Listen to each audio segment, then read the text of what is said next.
We had 5.8 million euros funding available in total. We ran 2 calls for sub-projects, and we funded in total 9 sub-projects. I'm really proud because WICO project is what I could say first past the post.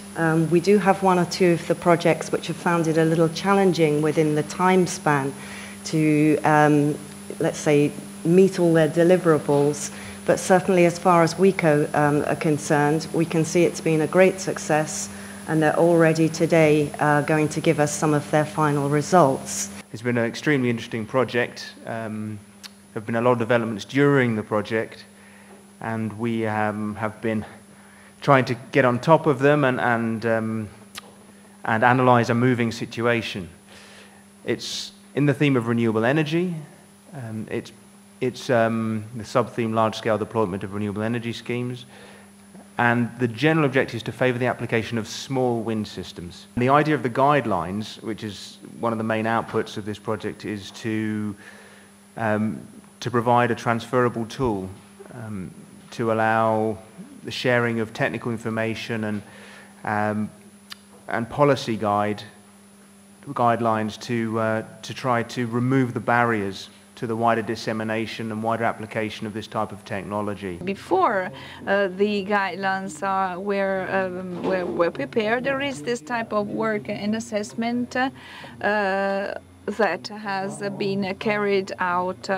Each partner has joined to this kind of project with its own contribution, namely the practices that have been carried out and experienced in its own territory. We have then, at the end of the process, prepared a final document, which is the base to come to the last act, so to speak, namely the drawing up of the guidelines. Concerning the policies, we have assessed both the existing and applicable laws as well as the administrative rules and formal aspects that are related to the project's approval, so everything that comes before the installation of the wind turbines. The WICO project is looking at small wind turbines, and by constraining ourselves to small, there is an absolute limit on the theoretical amount of power you can generate from any given size of device, however efficient it may be. So there are a number of barriers, or perhaps we'll be positive and look at them as challenges with the installation of wind turbines.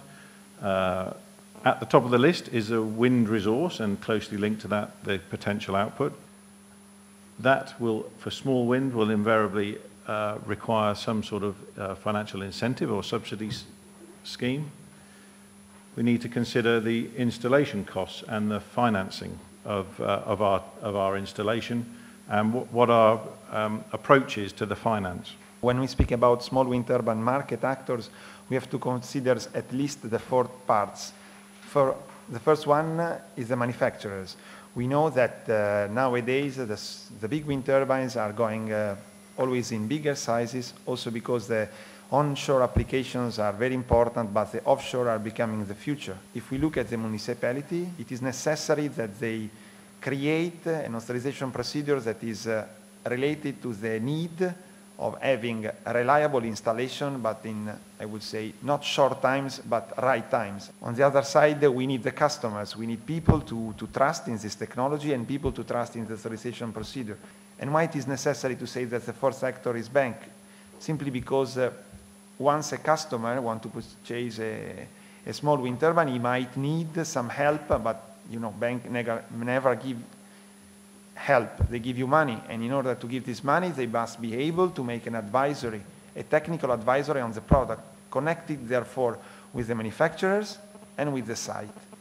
And if we are able to make these 4 actors run, then small wind turbine market will develop, and it will be able to show its huge applications and its huge potentialities.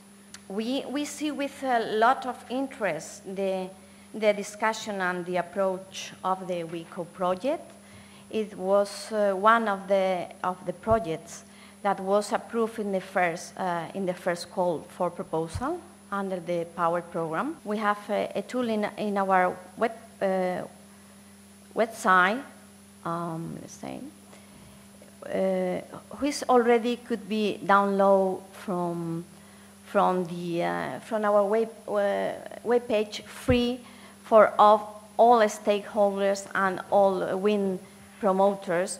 This wind tool resource gives you a report of collation and gives you also charts and graph selection.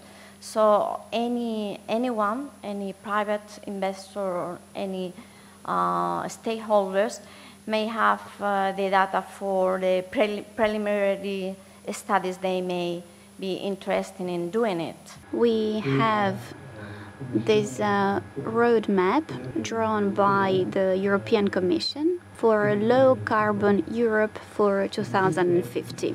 The basis for this change is raising awareness. We want to make citizens aware of the energy they use.